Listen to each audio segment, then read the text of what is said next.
All right.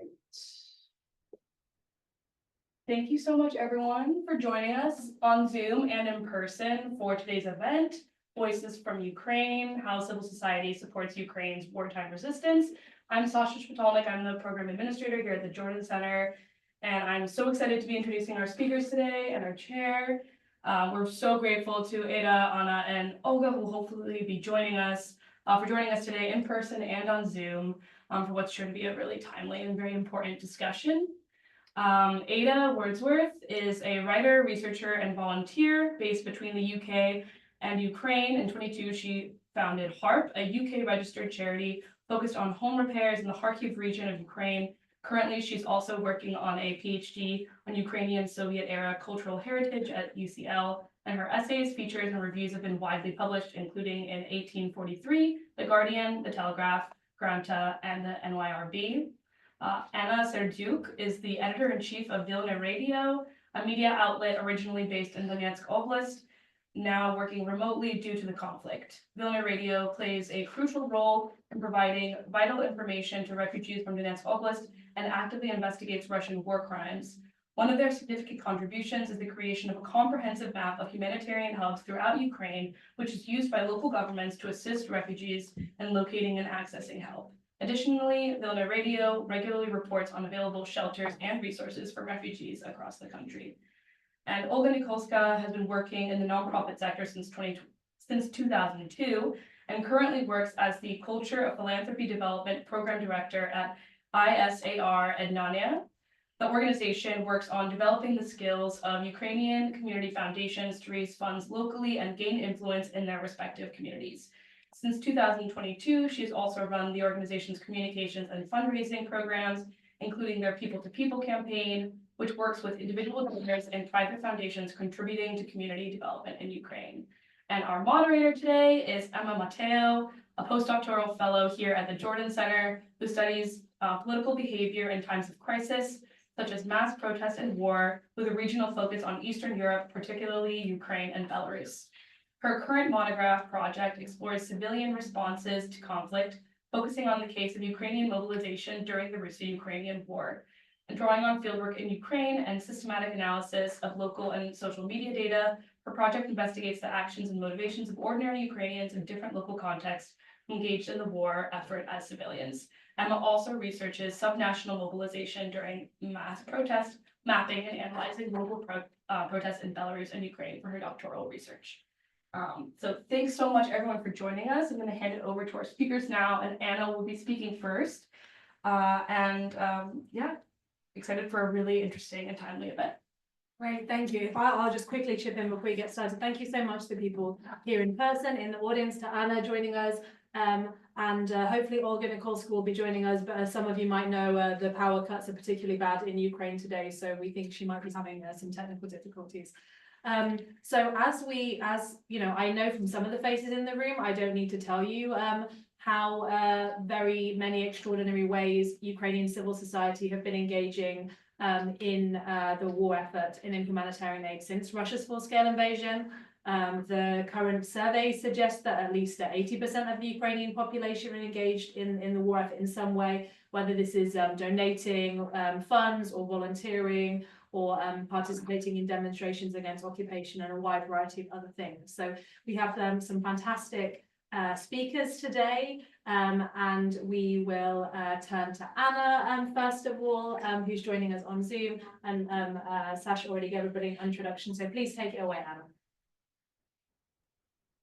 Good afternoon or evening for Ukraine, because it's 10 p.m. in Ukraine, and during power outages I use my lamp to join you, but I hope you see me clear and hear me clear.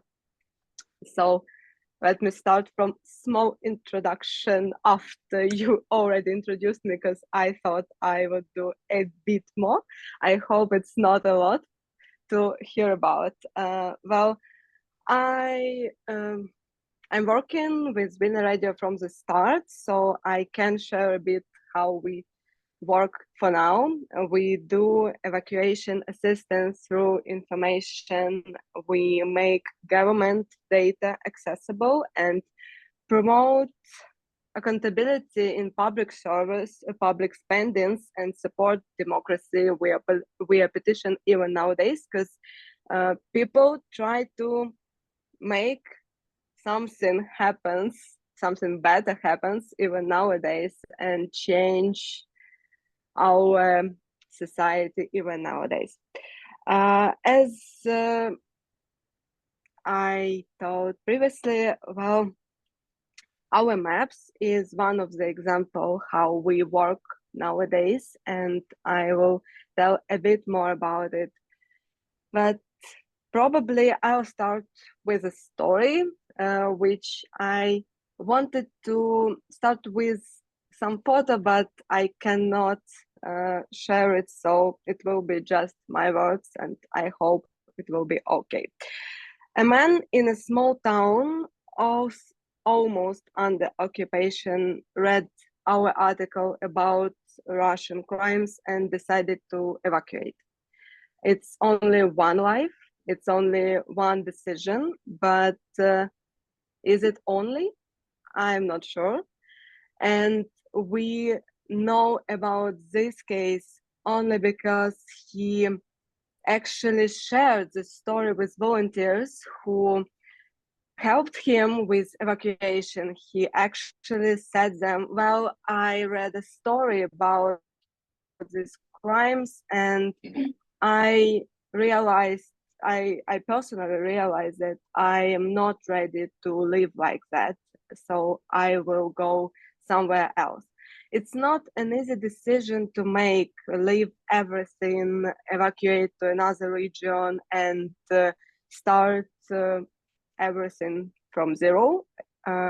So for now, this help, it's a combination for someone who help directly with evacuation, NGO who actually do that with cars, and the specific people who can go in these regions and help people go somewhere else, find their shelters, find some safe place to live in.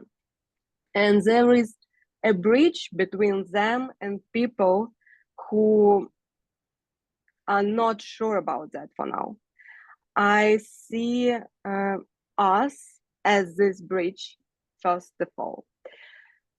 And not only bridge between activists who make difference by their hands and this decision to make so people can join, but also with different topics during the war, starting with accountable, with working with money, with budget. The local government can spend it differently, and even now we have to control it and people have to think about it.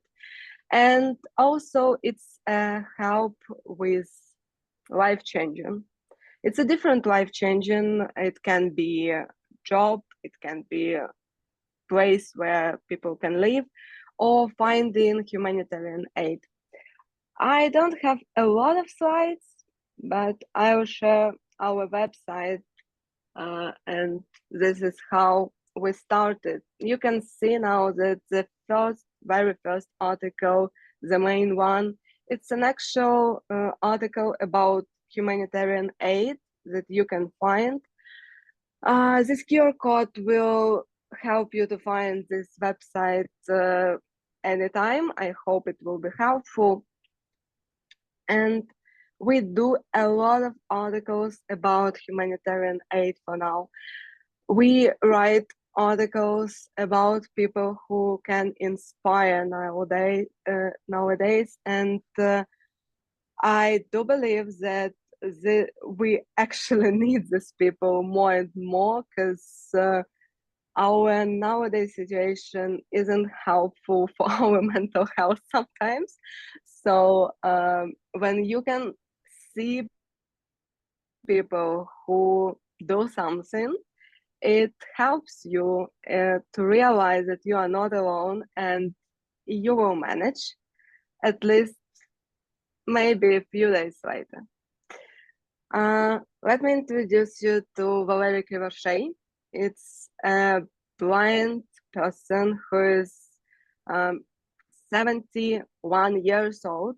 He's a champion of big championship for chess. And now he's a refugee in another region of Ukraine.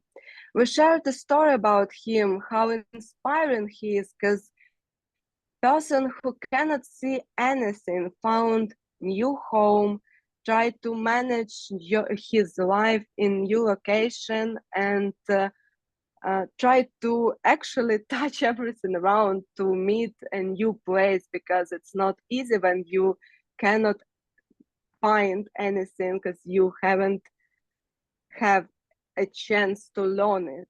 In Bakhmut, he had this chance. He had his apartment, he had time to learn, and he easily could manage to go to the shop or church or find some shop. Nowadays, he's living in Lutsk and learning from the start. We shared this story, and people, our readers, were so kind, so they wanted to help him, and we could manage to fundraise 6,000 hryvnias for him.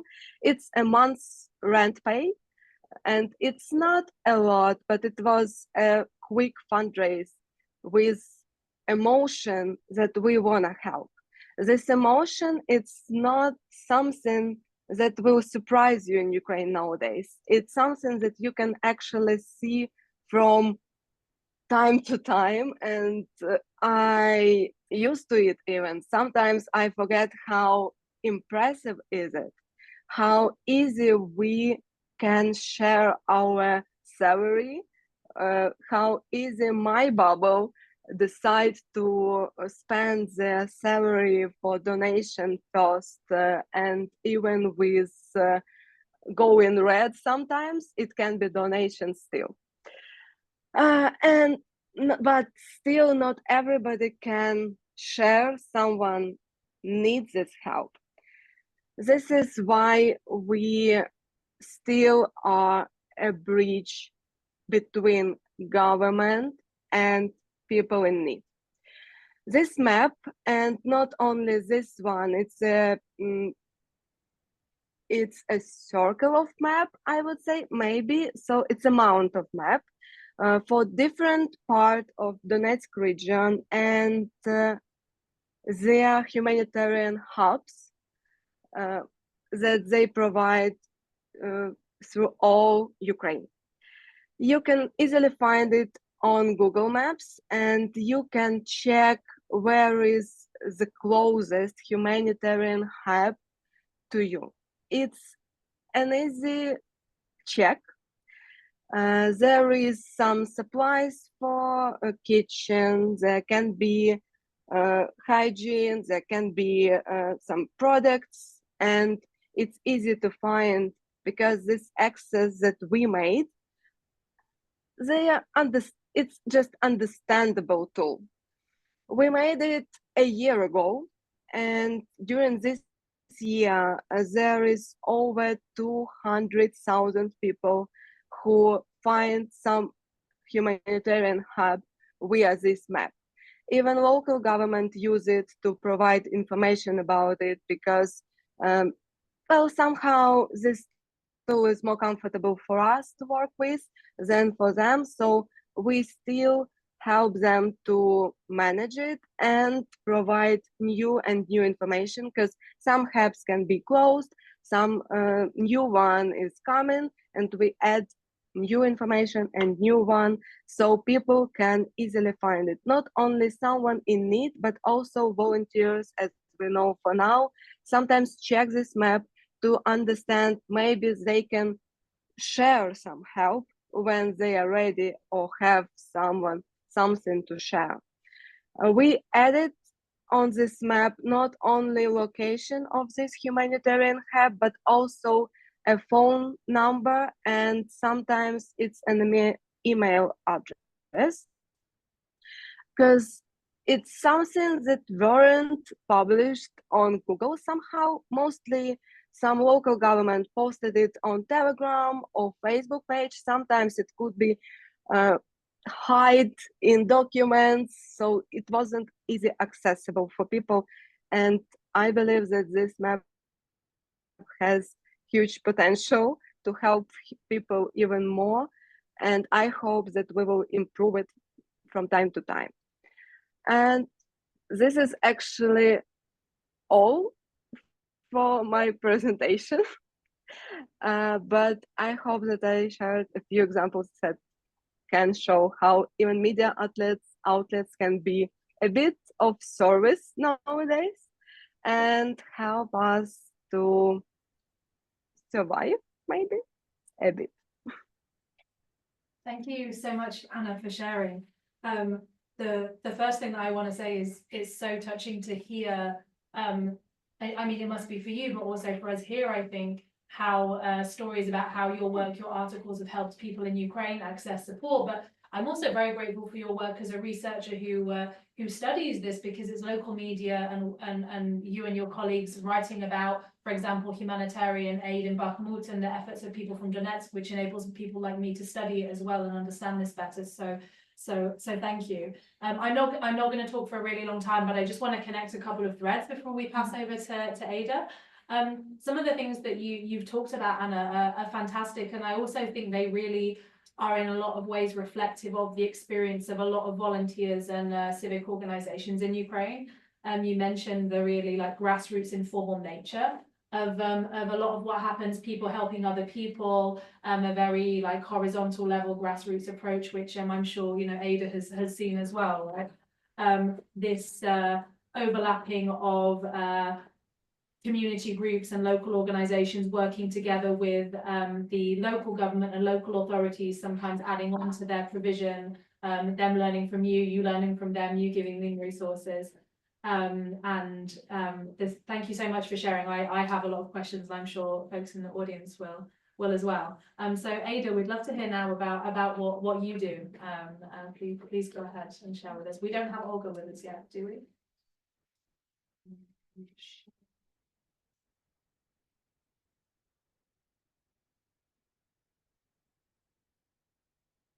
Is that working? Yeah, it is. Great.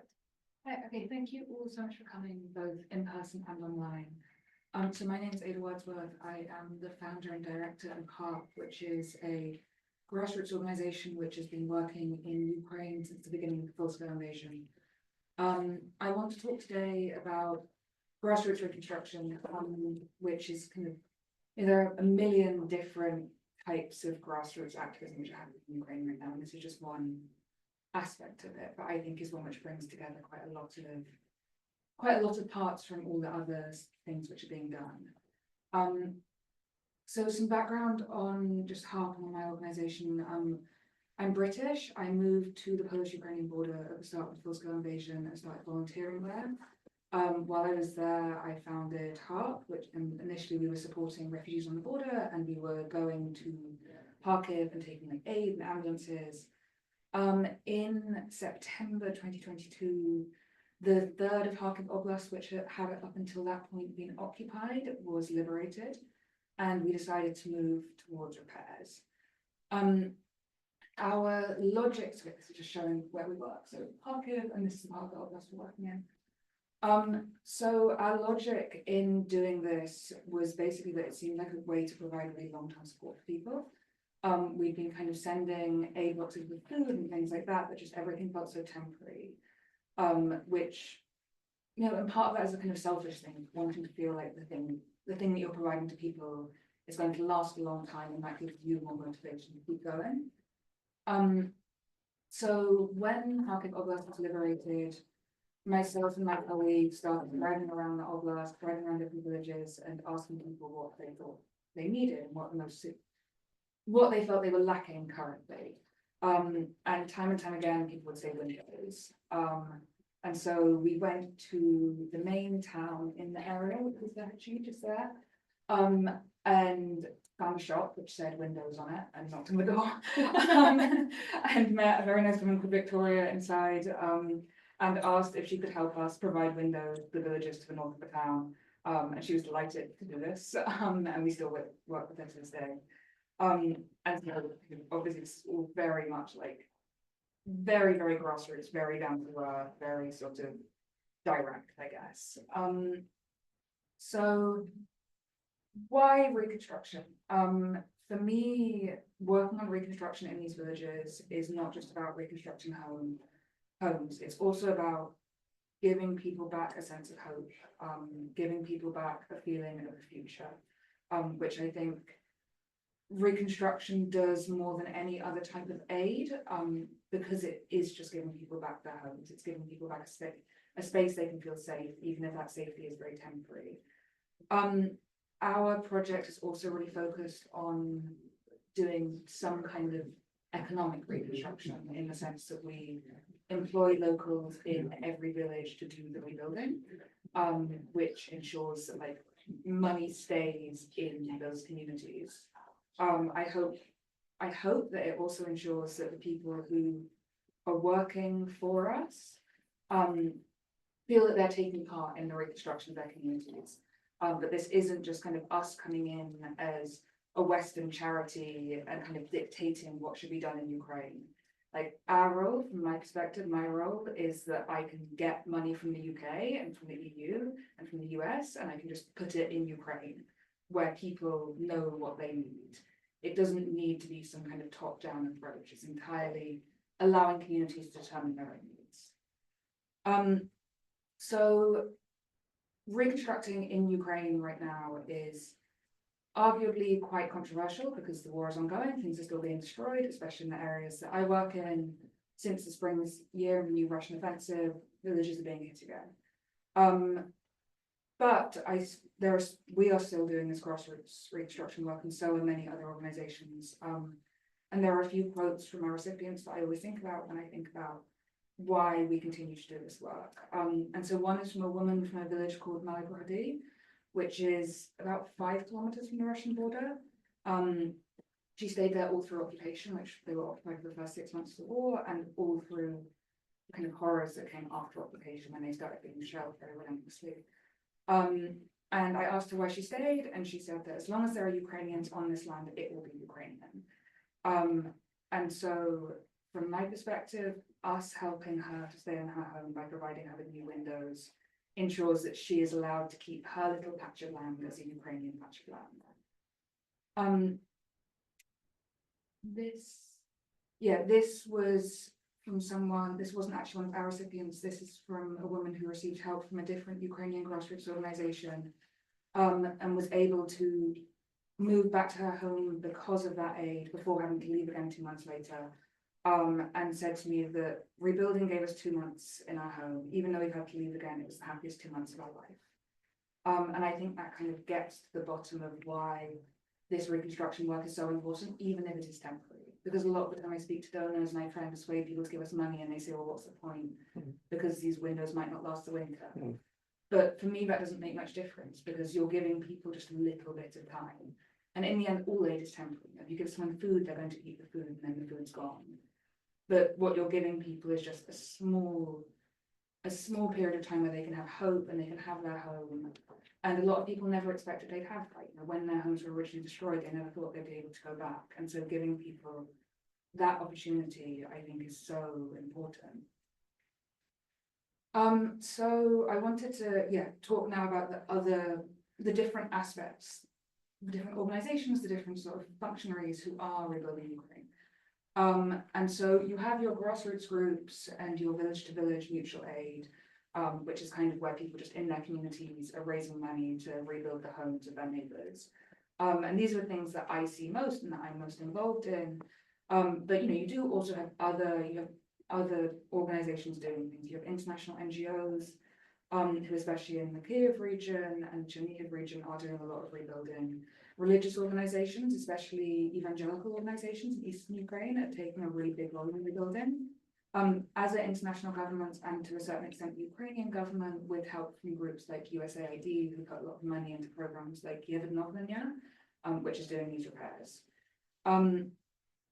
From my perspective, whilst all of these different groups are necessary and they all form a part of this larger reconstruction puzzle, in the areas that I work in, you only really see the grassroots groups in the village mutual aid. Occasionally you'll have churches who come in and do like a set chunk of reconstruction, but it really is local groups coming forward. And I mean, I'm not a local group, we are an international organization, but because we collaborate entirely with locals, I can put us within that same bracket. And this was a large part of the reason we decided to rebuild that. And so I always show this photo, which is from the first day that I went to one of these villages, and this was like the UN's idea of reconstructing this house, which a guy was living in. And so I think that this was a big motivation for me and for a lot of my colleagues I was with that day to really focus on reconstruction, because we realized that the big organizations weren't coming, and that we could wait for them and sort of hope that bigger money would appear, but we'd be waiting for a very long time. We'd probably be waiting until the end of the war. And you know, winters in eastern Ukraine are long and they're cold, and if you don't provide people with the help prior to that, people will die in their homes. And so it's a very practical solution to happiness. So I wanted to just draw your attention to some of the groups in Ukraine right now who are doing this grassroots reconstruction, who have like very different methods. So like KHARPP, and KHARPP, which is my organization, we all work paying locals to do repairs. We also have Repair Together, and Building Ukraine Together, and they work bringing in volunteers, both foreign and Ukrainian, to do these big projects where like they have these parties and they do rebuilding during these parties. And you have Base UA Bazawa, who are bringing in local and international volunteers to work on like small rebuilding projects into next Solfast. And so this is a really wide constellation, and I think all of these have their pros and cons, but it is kind of, I just think it's really amazing they all exist, and they've all grown so organically. And some of them have grown since 2014, but a lot of them have grown since 22, and are people who like had no experience in reconstruction or in any kind of volunteering before. We've all kind of learned on the job, and we've all kind of learned together as well. Like there's a lot of contact between these different groups and people trying to teach each other and kind of put ego aside, because whilst like grassroots volunteering is amazing, a lot of the time there is a sense of everyone wants to be the best at what they're doing, and that can create a kind of competitiveness. But I feel like at least in this realm, we've been able to kind of use that competitiveness to make each other better, and to kind of constantly be teaching each other and constantly be improving the work that we're doing. And so, yeah, I was just going to draw a bit of attention to the various problems and the various benefits, because it's not all amazing, and there are issues, and there are especially issues in terms of volunteer burnout. And yeah, people just putting a lot of pressure on themselves, feeling like they have to be the ones as individuals who rebuild the entirety of Ukraine. And the kind of lack of government support for people who are doing this work, people who have given up a lot of their time and their energy, and a lot of the time their money as well, you know, people who are doing this work unpaid, to do this rebuilding, and then don't feel particularly seen by the government, don't feel like the state is really recognizing them, or giving them the kind of long-term support they need. But at the same time, I continue to be an advocate for this work, because I think that, you know, the fact that we can work incredibly quickly, the fact that we can move from village to village very easily, the fact that we can be just very adaptable, does just make it much more effective in terms of an in wartime solution than big NGOs who are having to do kind of 6 months of research before they start working anywhere. And in a war which is as fast moving as this, you don't have 6 months to do that research. And so I just wanted to use one example to kind of illustrate that, and then I'll probably finish because I'm probably at time. In winter 2022, we went to a woman's house in a village called Slavic, and she told us that she needed windows. We looked around, she needed windows. And we told her that we could provide those for her, and she said great. She then called us the next day and said that a major NGO had also come around, and they said they could do her windows, and maybe it made more sense for them to do it because they were able to do it. They had a lot more money, and so like we should use our resources for people who weren't eligible for their support. And so we said great, we'd do that. Then about 6 months later, in March of the next year, I was walking down the street and I bumped into this same woman, and I asked if how her new windows were. She said that they'd never come because the NGO was still doing their research in the village. They still hadn't finished finding the perfect factory to create these windows. And so she'd lived at that point the entire winter in a freezing cold house. And so, whilst I hope that once the war ends, these big organizations come and kind of put their money where their mouth is and come through and do the really major work that needs to be done, because in the end, we as small organizations can't do that. We don't have enough resources. For the time being, I would still advocate the approach that we are taking, that my colleagues in the hundreds of Ukrainian groups which are doing the same work are taking, because we're getting the job done and we're making it happen. And yeah, I just wanted to end with this quote, which I think about a lot, which is, even if I knew that tomorrow the world would go to pieces, I would still plant an apple tree today. Which is a quote that someone sent to me at the beginning of summer after the villages that I work in Kharkiv had started to be hit really badly again. And I had a slight existential crisis about all the work that we'd done and feeling like it was meaningless and we may as well just quit, and feeling a lot of guilt about spending so much money on things which are being destroyed. And it was a very good thing to kind of remind myself that actually even giving someone a day in their home is worth it. Thank you so much, Ada.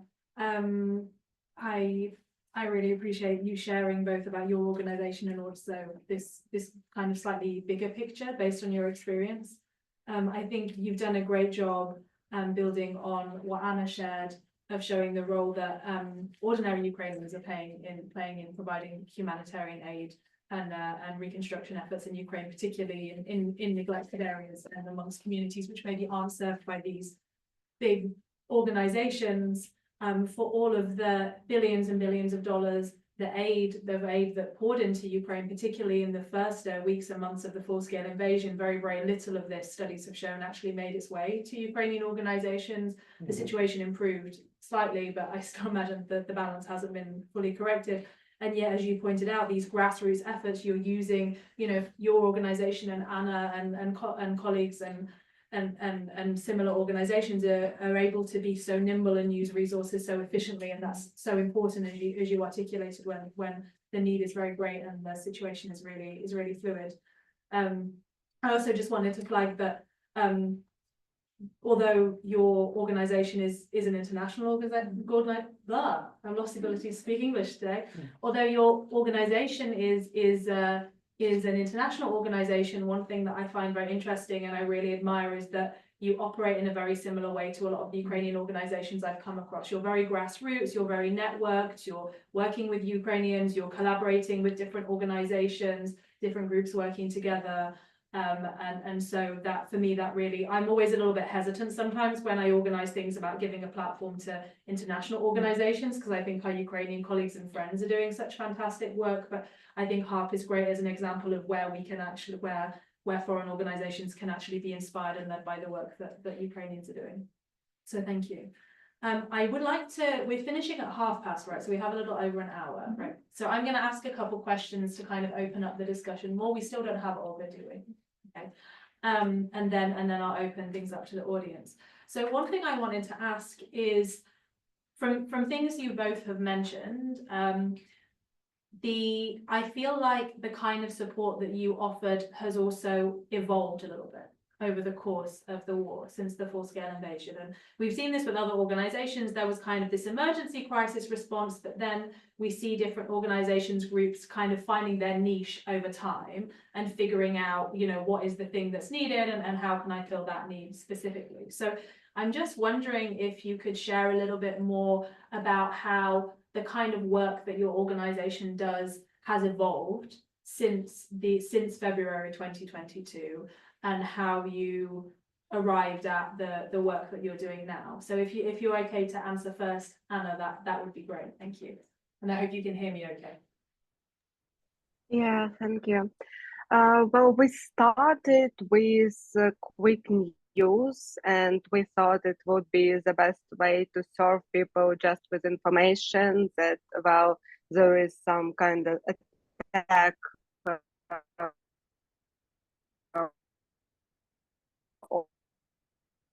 or Your signal is not very good, Anna. I think we might. something that you have to be prepared for.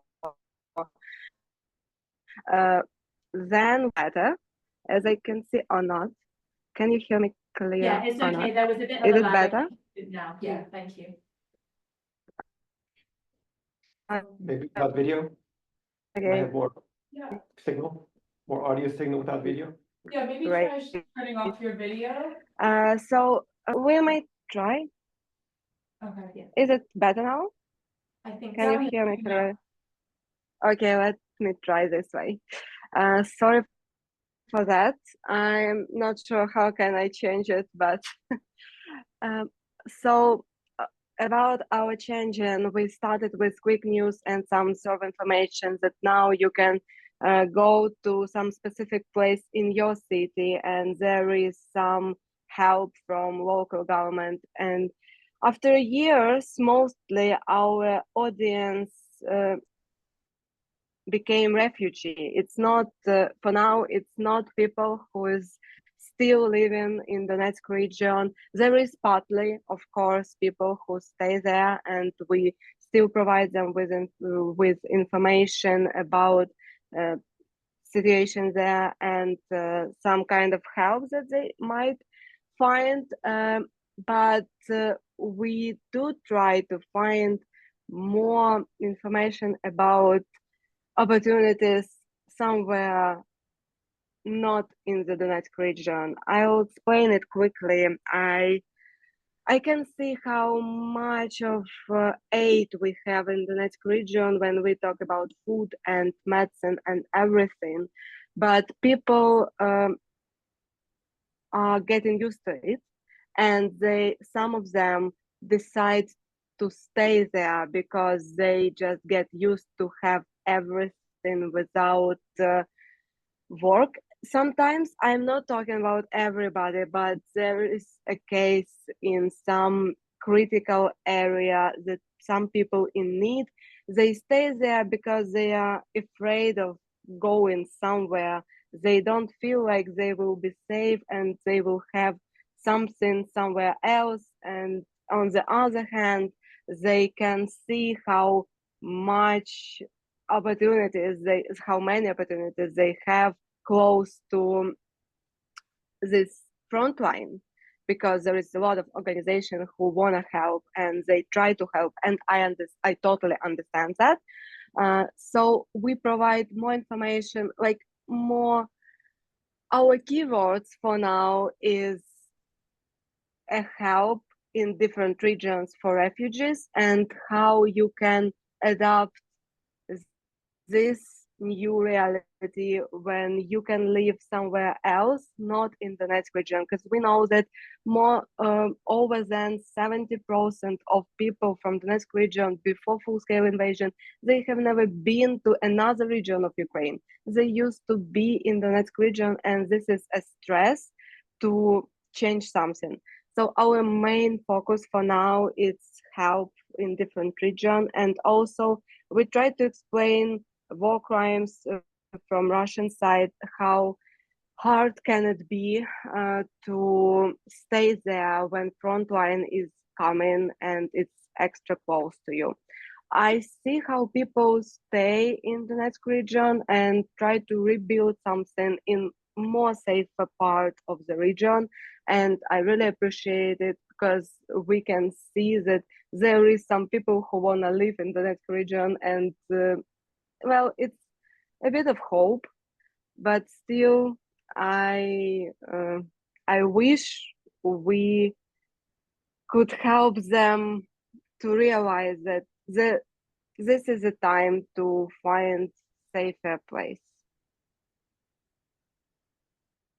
Thanks so much for sharing, Anna. I'm sorry about the difficulties, but your sound is coming through loud and clear. And perhaps when you're not speaking, you can turn on your video now so we can see your lovely face.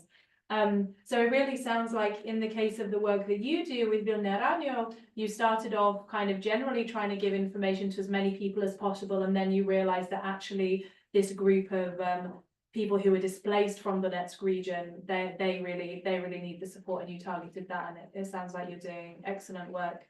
Ada, I know your organization has had quite the evolution as well. Do you want to share a little bit more about that? Yeah, so at the start of the full-scale invasion, we were operating with refugees, we were operating on the border, and we were sending humanitarian aid. And our shift to reconstruction was very much led by the fact that people we were working with started saying that that's what they needed most. I think we were also part of a broader trend among the Ukrainian organizations that I work with. I think generally at the start of the full-scale invasion, people were working on like medicine delivery and food delivery.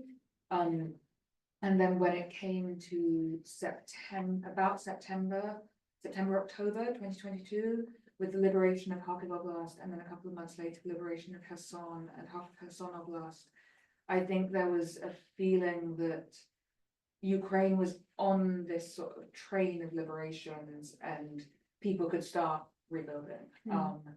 And so a lot of those organizations which I share also started with humanitarian aid delivery, and then in those like later months of 2022 shifted towards reconstruction. I think it's also interesting, this doesn't apply to our role, because we're a UK registered charity and we have kind of legal limitations in what we can do. But a lot of Ukrainian organizations who went from humanitarian aid to then reconstruction have now taken another step and are now working solely on military support. And so you kind of see these different waves happening of aid and how people feel the most effective way to use their time is. Yeah, you made a really interesting point there, the way that there've been a few different waves in how priorities and focus have shifted. And I just want to highlight, we're not this area of Ukrainian civil society that's supporting the military is not represented in our amongst our organizations today. Although I'm sure we all know and work with organizations who do. There's also a very large sector of Ukrainian civil society that's supporting the military in different ways, and this is also kind of a challenge and a tricky thing. It's very important, but it also puts humanitarian organizations in kind of like a tricky legal framework. Well, you've alluded to this as a UK charity. It's very difficult to access humanitarian funding and support from overseas for like military support, right? And this is very tricky for a lot of these Ukrainian grassroots organizations, which, as you've pointed out, Ada, are very fluid and kind of do a little bit of humanitarian support, a little bit of military support, getting tourniquets, for example, and first aid kits for soldiers. That's really tricky for them, actually, because international organizations and humanitarian funders, grant-making organizations, they're not going to give money to organizations that do military aid, right? But for Ukrainian organizations, this is like all part of this big ecosystem where, well, what's the point in helping the refugees if you're not helping the soldiers who are going to make sure that they have a home to go back to? So I just wanted to highlight that because that's a very important part of this kind of ecosystem in Ukraine. But I'm going to stop talking too much so you can hear from our panelists. The next thing I wanted to ask about, how we're doing this time, is the extent of your cooperation with other organizations and other groups. So Anna, you talked a little bit about how you have worked with the local council and local government. So I wonder if you'd like to share a little bit more about that, and maybe a little bit more about this coordination and collaboration with other Ukrainian organizations, and maybe foreign organizations as well, if you see that as relevant. Thank you. Well, we are trying to share lots of stories to inspire people, and well, information is our tool to share.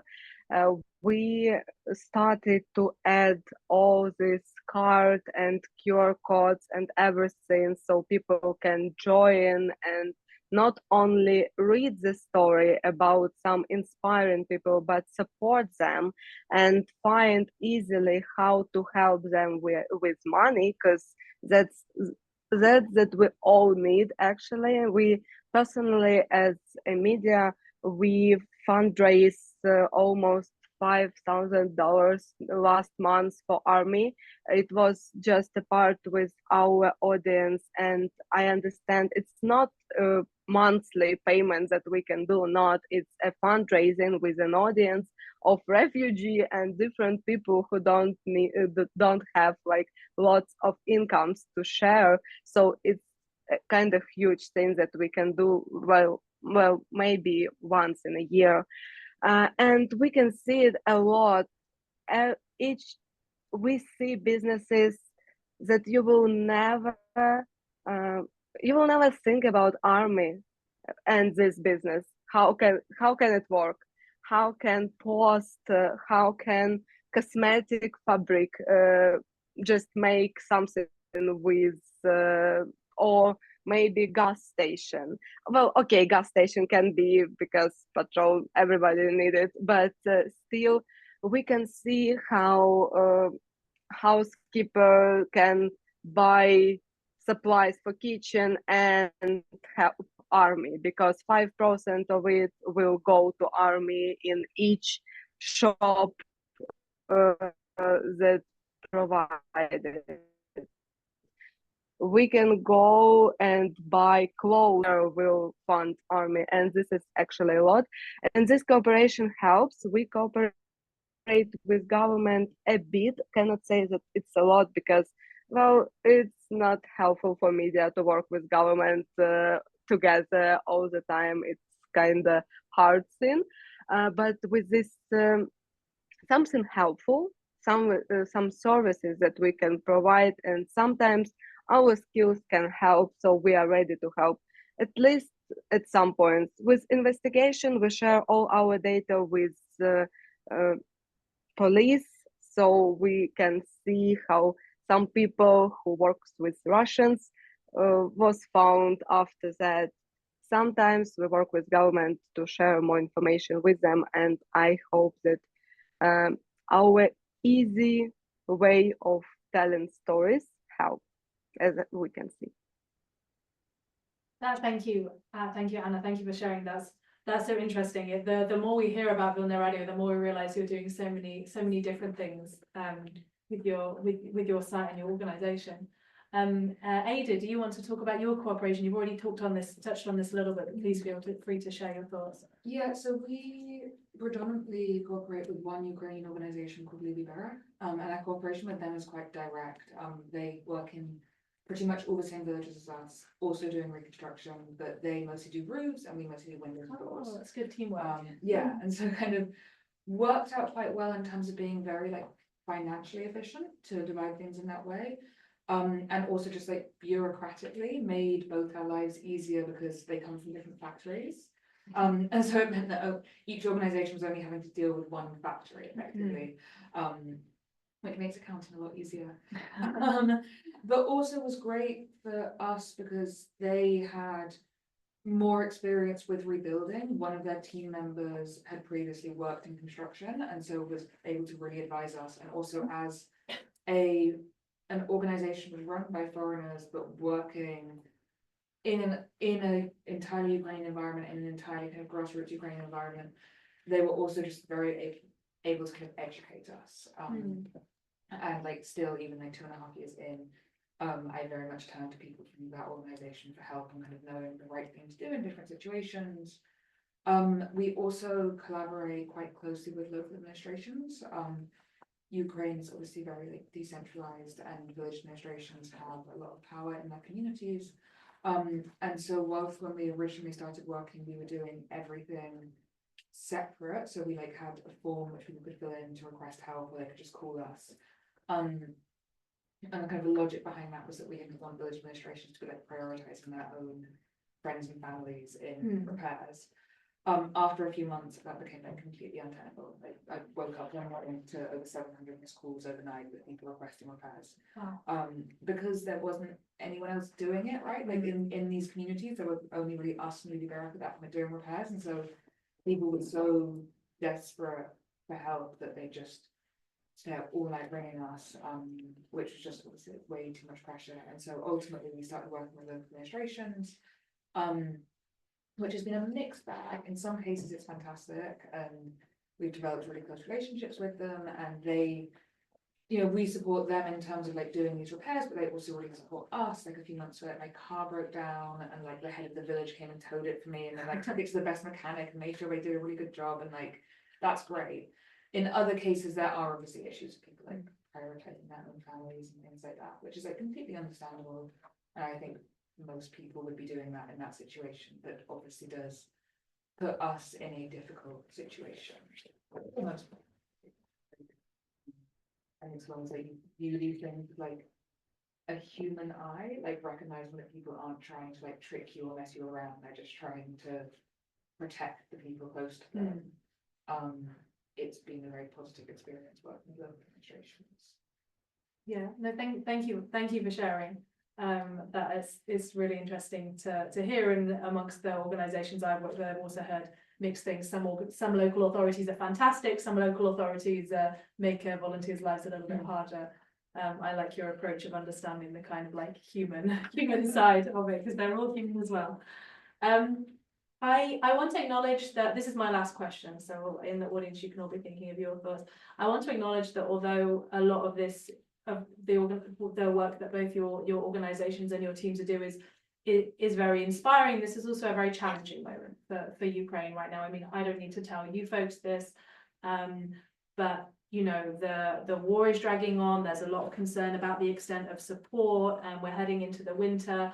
And there are challenges for grassroots civil society in Ukraine as well. So I wondered if I could frame my final question as kind of a two-parter. So first, if you could share a little bit about the main challenges that you're encountering in your work right now. But then if you could also say if there's anything that is particularly giving you hope or keeping you going at this challenging time. So Anna, if you could go first, thank you. Well, a little bit of burnout, probably. Some power outages that we have, at least 4 hours per day for now, but I believe it will increase a bit later. And probably some missile attacks can be a problem. I'm joking a lot about it because you cannot actually control your feelings sometimes when you share something like that. As for me, maybe for someone it's not like that, but all these challenges, when you think about it, it can be depressing. But then you go. Oh, you might need to turn your video off again, Anna. Therapy. We're losing your sound a little bit. And talk about, yeah, sure thing. Or not? Can you hear me now? Is it better? We lost you a little bit. You said it can be a bit depressing, and then we didn't hear you very well. If you could just repeat it. It can be depressing to think about it. That's why I'm going to my therapist once in a while. We talk about something that you can control and cannot control. So this is how we work for now. We help each of our team to visit therapists. We try to find lots of mental support and try to find some money to help them find some hobby, not during the work. And I believe it's helpful. We also try to buy more supplies, so we will not rely on only electricity.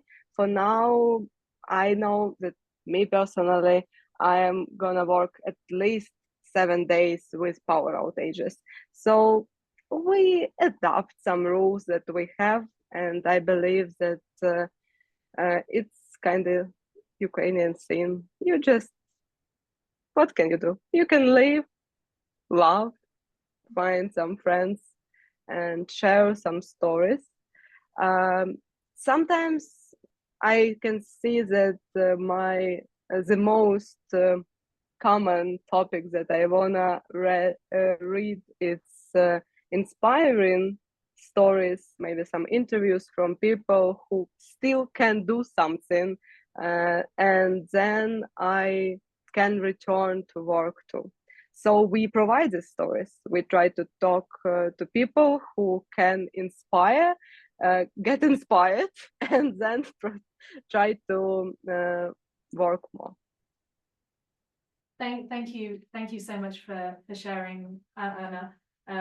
I think something that I found really interesting in speaking with folks in Ukraine is the way in which volunteering and finding a way to contribute to the war effort can kind of give you this sense of like hope and optimism and like a little bit of agency back. And it's really interesting and great to hear that you're trying to share some of these stories to magnify this impact despite the challenges. Ada, do you want to build on this? Yeah, I mean, I think quite specifically in that case, the renewed Russian offensive on Kharkiv Oblast really transformed the work we were doing. Because up until that point, whilst all the villages we were working in had been on the front line, and many had been under occupation, none of them had been hit the whole time we were working in them, and so there was very much a sense of like we were moving forward. Once the attack started, several villages that we were working in became the front line again and no longer accessible. And so thankfully most of them are more or less okay. They're being hit occasionally, but people are living their lives reasonably normally. But for 4 of them, everything's gotten completely destroyed now. So that definitely, I think for all of us, was a massive emotional hit. And really just destroyed this kind of slightly naive safety net we built around ourselves. Of feeling like, for some reason, the area we were working had become safe in a way that no other part of Eastern Ukraine seemed to have become. But, you know, we stopped doing repairs at that point, and then over the summer, it kind of became clear that the work was still necessary.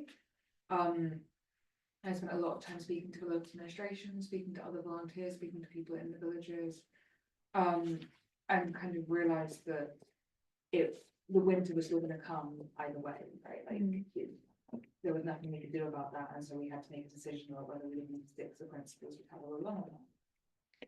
And I guess that to an extent is a motivating force. I think also, you know, again, coming at it with the positionality of being foreign, of being able to leave Ukraine, of not having to like, well, you know, I've worried endlessly about like very, very close friends across Ukraine, but I don't, you know, my family is not in Ukraine, so no matter how hard it is, you have to hold on to that, hold on to the fact that you're in such a privileged position, and people in Ukraine can't give up, and so why should you be allowed to give up?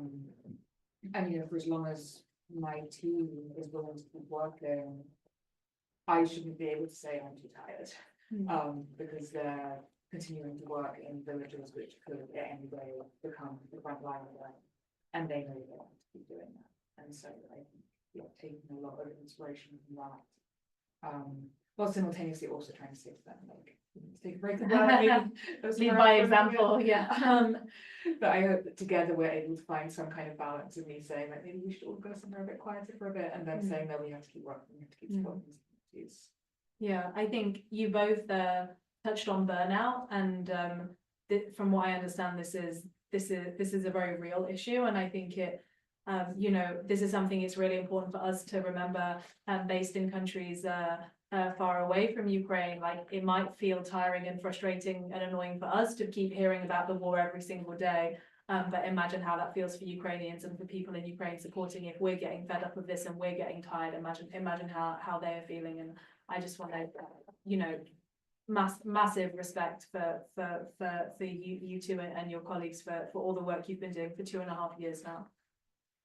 I'd like to open the floor up to questions now. I think if you're online, would you want people to put a question in the chat, Sasha, or would you rather they raise their hand? Yeah, so they can either put their questions in the chat and we'll read them aloud, or they can use the raise hand function and we'll ask them to unmute. Okay, great. So if there's any questions in the room first, please feel free to raise your hand. Otherwise, we'll head directly to the chat.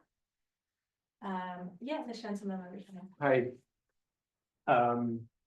Speaking of both hope and depression, the question I ask myself every morning, and I would like to ask the speakers, is do you see any reason to be hopeful about what might happen in the next 6 to 12 months, especially considering the course of the war and all the fairly stated damage that the new administration basically promises to do to the situation?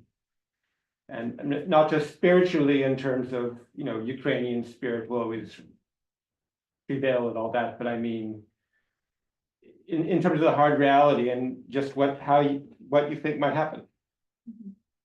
I'm just wondering if maybe we collect a couple questions and then, so I'll go for Nastya and then the gentleman at the back. I'm so sorry, your name escapes me temporarily. Go ahead, Nastya. Hi, my name is Nastya. I used to be a postdoc here. So my question is to Ada. So have you ever run into a problem of human capital shortage, so to say, when being engaged in reconstruction? Because when you started talking about windows, especially when you showed this last slide, so my parents had exact same problem with windows. They bought windows, they can afford buying windows, but there was no one to install them. So eventually my mom had to learn to do that. Have you ever had this problem that there are just no people, like even if you can, like communicate with the factory, but like what about workers? Okay, and I'll just take one more and then at the back. Yes, the question is, are your Ukrainian peers and also your UK-based organization able to raise funds in the United States on par with other US non-for-profits? Okay, great. So we've got three questions. A question about the, hope for trajectory of the future, especially in light of the US elections, the issue of human capital, and also challenges around fundraising, particularly in the US. Ada, maybe you want to go first, Ada. In terms of hope, I'm also struggling with that. I mean, beyond the kind of feeling like everyone will prevail and everyone will keep fighting, which I think is true, but also in itself kind of depresses me, because why should people have to keep fighting without enough weapons? I really hold out hope that Biden in his last month is going to suddenly kind of release weapons, but obviously practically that's not particularly feasible, and like this should have been started months ago as a process, and the fact that it hasn't been makes me feel like I'm going insane when I think about it too much. I hope that the EU is going to kind of get its act together and take on the burden of this more. I don't know if I have much faith that it will, but I definitely have hope that it will. And yeah, beyond that, it's hard to say. Everything feels very dark right now. But I imagine that in most conflicts that have happened, things have felt very dark at certain points, and they can get better. So I just kind of hold out for that. But in terms of practical terms, I don't really know what to hold on to right now.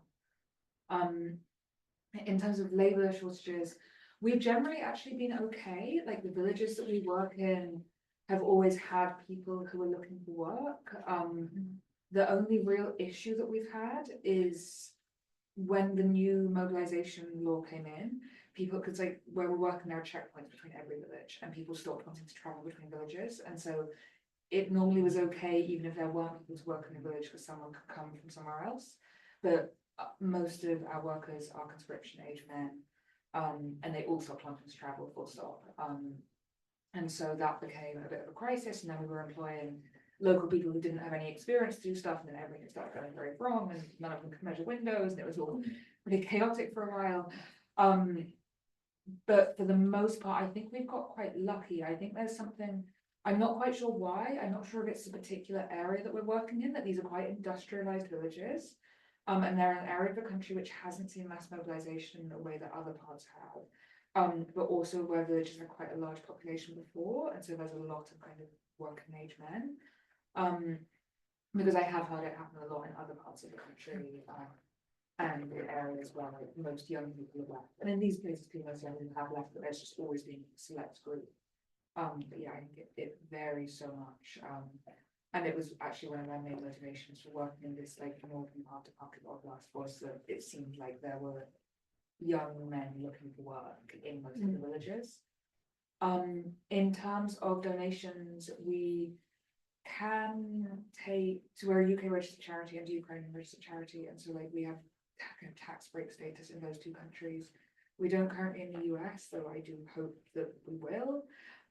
But we do have a US partner charity who we can like work with to take donations in the US, which I hope will utilize more, especially because post US election, the sense that I'm getting having only been here for like a week, is that like people really want to give post election, we can sort of use that and try and get the money into the right place. And I think maybe I said this in my talk, but maybe I didn't. Like, I really see us as a conduit for money, getting money from the West, being able to use this privilege of having this tax-free status, and using it to put money like straight back into these economies, and like back into the pockets of people who need them. Yeah, I think your HARPP is in an interesting position because it is an interesting position because you have these Western connections, but you're really working at the grassroots, so you can very quickly take those funds from overseas and then get them in operation on the ground in a way which a very large organization or agency won't necessarily, as you talked about.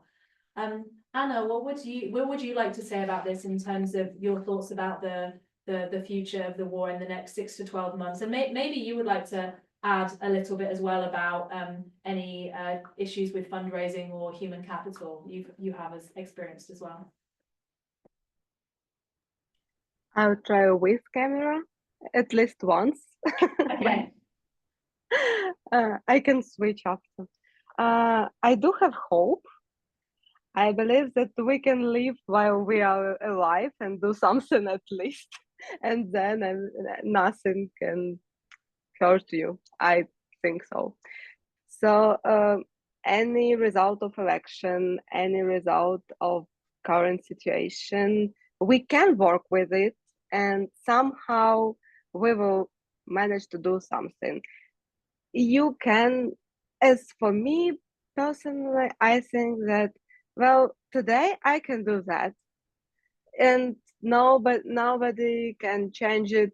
Well, yes, it's not like everything. I am not a magician, and I have to understand my position and everything. But with these small steps, I can live, and probably it's something that helped me from day-to-day life. And this is how I hope that my colleagues in my team work, because we talk about it a lot, and it's hard to think that, well, tomorrow will not come in after all this situation and everything. We can do something by ourselves, and then we will see. Probably this is my position. About fundraising, well, I hope that the support that we have, we will not lose it. And hopefully for now, there is lots of people and countries who understand the purpose to do that, who understand that it's not only Ukraine in war. And that's why we do have hope. I think so. Thanks so much, Anna. I think that's an important wake-up call for a lot of people here in the US who are feeling really despondent and depressed after the election results. You know, what's the point? What can we do? And then to hear from our friends in Ukraine, where you have a much more difficult challenges and threats on a daily basis, that you hold on to what you can do. I think that's an important reminder for a lot of depressed Americans right now, to be frank. Do we have some questions in the chat, Sasha? Yeah, so we have one comment, less of a question, more of a comment, a very sweet one, so I can read it from Yoon Jae. Thank you for sharing and hosting this today. All no questions, just a comment really. I first learned about Ms. Ada Wordsworth's work from Ukraine, the latest podcast a while back, and I've been following HARPP's work since. It's a privilege to hear everyone's very compelling experiences and parts for rebuilding today. Thank you for holding this space to allow us to listen and learn and support you all. Oh, that's lovely. Thank you. Do we have any more questions in the audience? Or comments? Yeah, go ahead. So both of you touched on this a bit, your relationships with the government, work with the government. And I was just curious if you would be able to expand a little bit, how you characterize your relationship with the government. How much do you rely on government resources? But then how much do you feel that the government relies on you? And how has that changed over time? How is it actively changing? And maybe even Emma, if you wanted to jump in on this a bit, how has on a larger scale, like state society relations, state civil society relations, how have they changed, especially at this grassroots level, since the start of the full-scale invasion? How are they developing, and what's the sort of future outlook on that? Well, I know Ada has thoughts on this question for sure. Do you want to go ahead? Yeah, I mean, I think it's multi-layered, right? Because on the one hand, I completely rely on the state and on local government. I rely on local government to give me passes to get through checkpoints, to keep me informed as to whether a village is safe to go to on that day, you know, to give me lists of people in need. So I'm very reliant on them. I do think that there's an issue in Ukraine right now, that there's an extent to which some areas of government are very, very heavily reliant on civil society initiatives and grassroots initiatives, and kind of take a lot of credit for those initiatives. You know, administrations wanting to find the most possible volunteers to say that they're working with these groups, which is tricky, and is like it's a tricky balance, and it's a tricky thing to criticize because the whole situation is so difficult and so unprecedented, but I think can be quite frustrating. There's also an extent to which, like, I know that, like, speaking for myself and for my organization, our reliance on local government can cause issues because it means that we are. There was one story which I told at a conference we looked at this weekend about a time where I received a text from a person in a village who said that they needed help repairing their windows and could we help, and I happened to be with the head of that village at that time, and she told me to under no circumstances help this person because they were a collaborator, and while the village had been under occupation, the person had collaborated. I asked what she meant by this. She said that they stayed in the village and they were a gas engineer. They kept working on the gas pipes under Russian occupation, under the orders of the Russian occupying forces.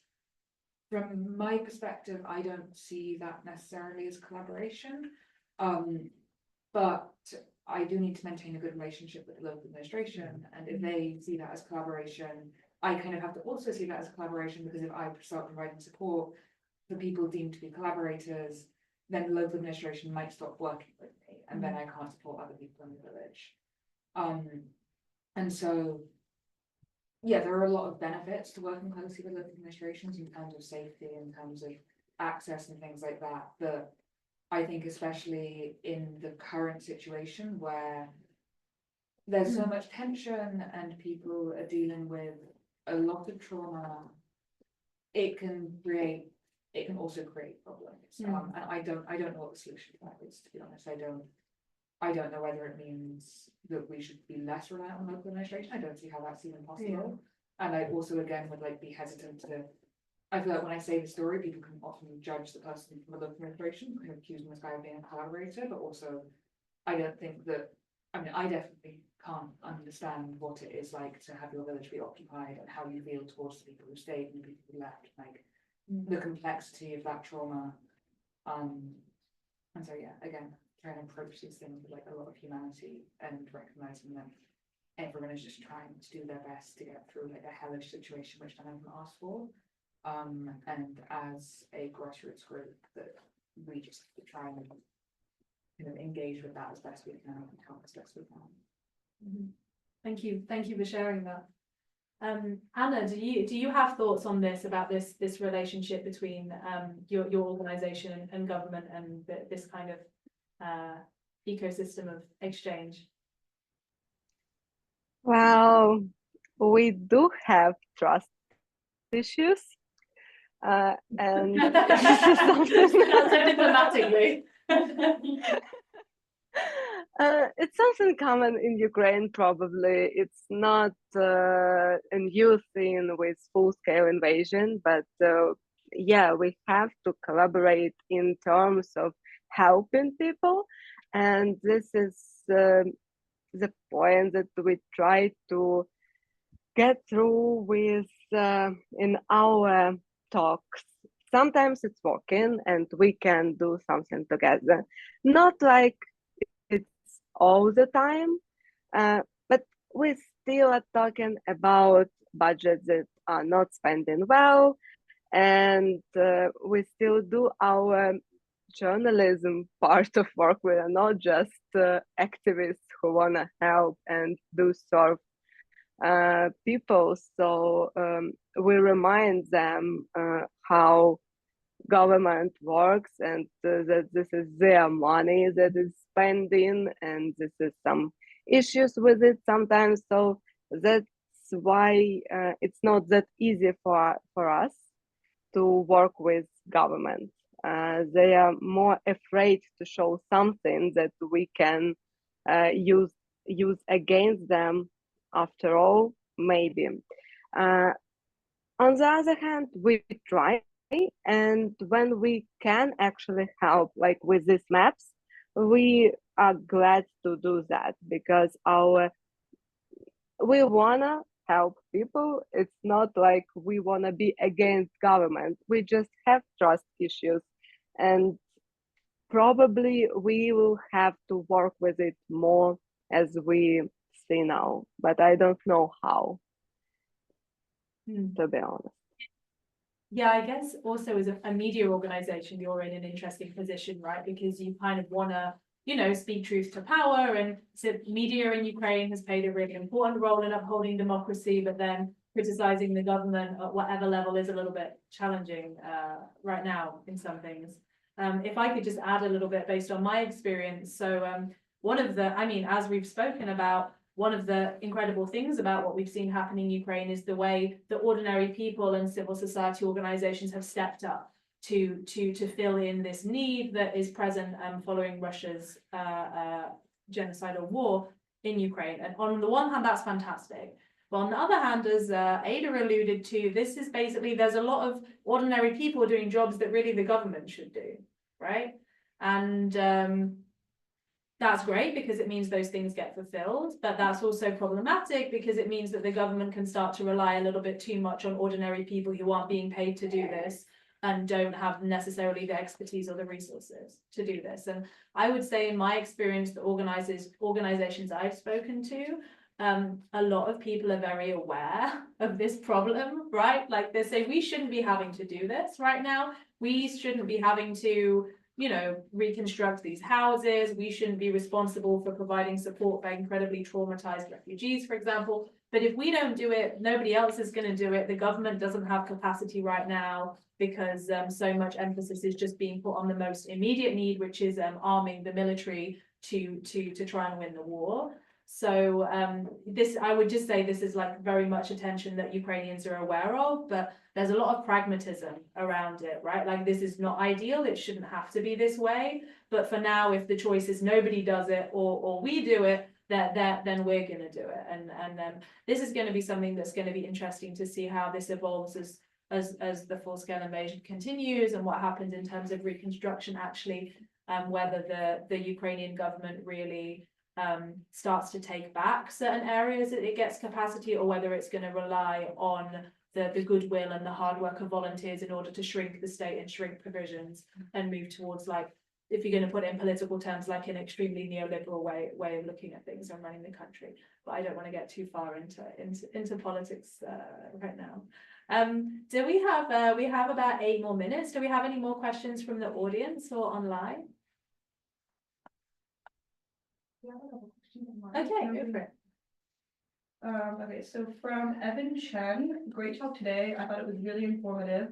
I know both Anna and Ada mentioned the challenges of burnout, but I was wondering about how everyday Ukrainians are responding to the prolonged conflict. Will there be widespread effects on the general psyche of the Ukrainian nation following the war? And if so, how they think it will affect Ukrainian culture going into a post-war period? Do you want me to take another question? Or Yeah, maybe if you take 2 and then Anna and Ada can decide how they want to. And then from Cornelia Evans, there are some U.S. charities that were established to aid Ukraine. They have received good publicity, etc. One of these is Blue Check Ukraine, founded by actor Liev Schreiber. Have your organizations received funding from any of these charities, and if so, which have been most helpful? Okay, you have an opportunity to call out. No, I'm joking. A lot of these organizations are doing great work. Do you want to go first, Ada, and then we'll let Anna have the last word? Yeah, I think in terms of the long-term effects, I think there will be massive long-term effects. I think that, you know, the effects of the war is basically to cause PTSD in the entire nation of people, and we don't know what the effects of that are. I think that what I hope for, you know, my friends and colleagues in Ukraine is that people are very aware of their trauma, people are very aware of the mental health aspect, people are taking the steps now to try and, you know, look after themselves. There are lots and lots of people going to see therapists and things like this, but in the end, for as long as Russia keeps bombing Ukraine, people are being re-traumatized every day. But I think that I take hope from other countries which have been, you know, decimated by war, and after war have been able to rebuild and have found new cultural life and new cultural awakening, and even during war, you know, Ukraine's cultural scene is absolutely incredible. And even in Kharkiv, which is, you know, a frontline city, has been a frontline city since the start of the full-scale invasion. I think that Kharkiv art and culture right now is some of the most vibrant in the world.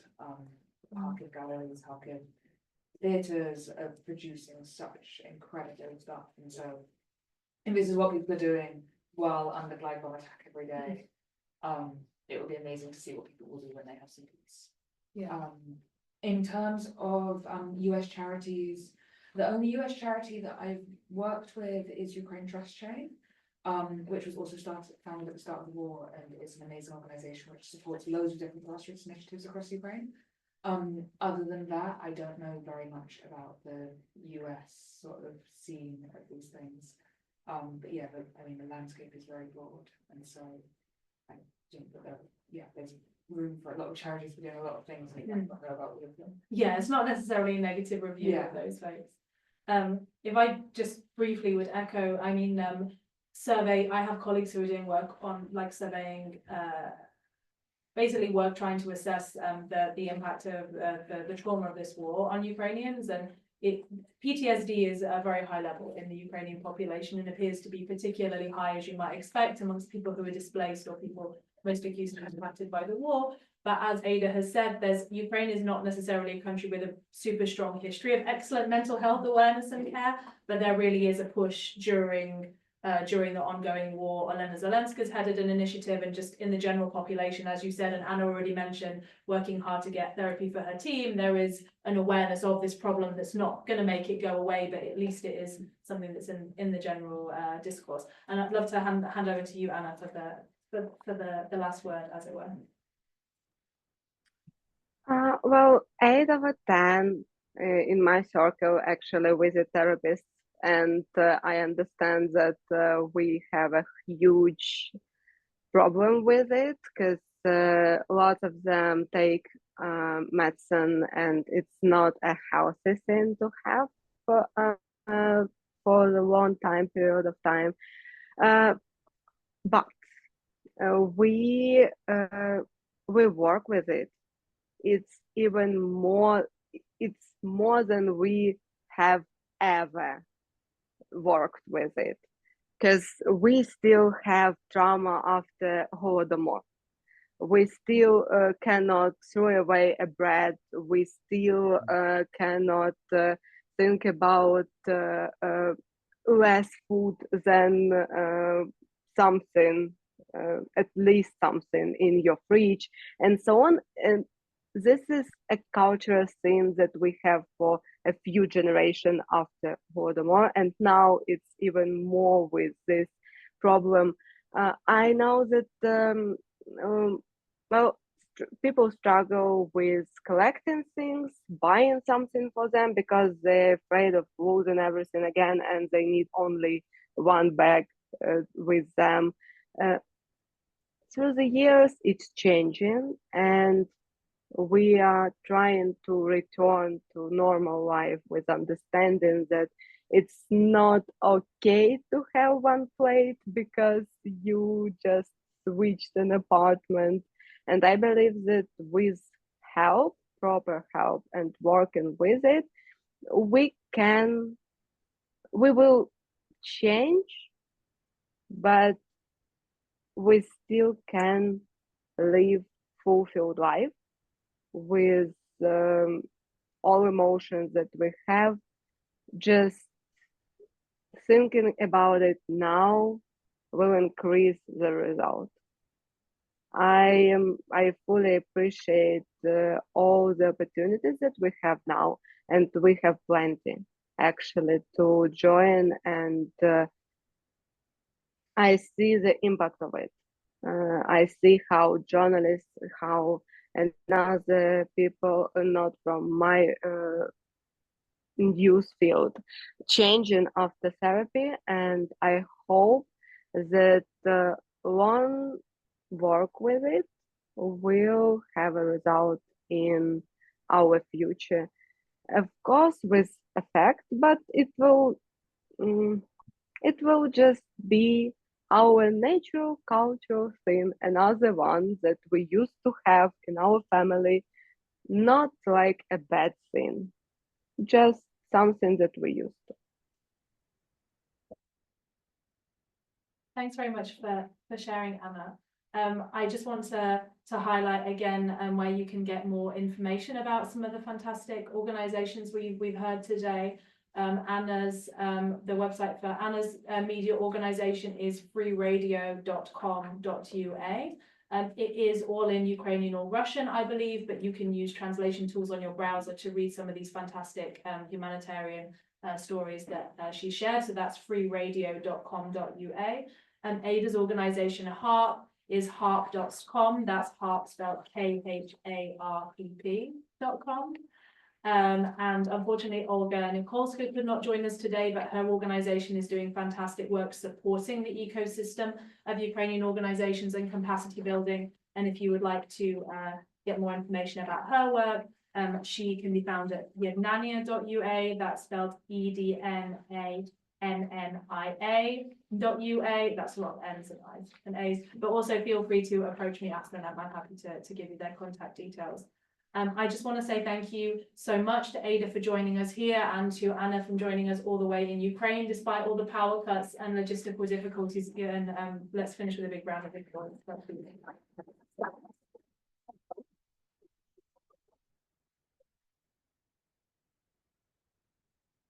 Thank you so much, Anna, for joining us. Thank you. Well, I hope you can have a peaceful evening and get some good rest tonight as well.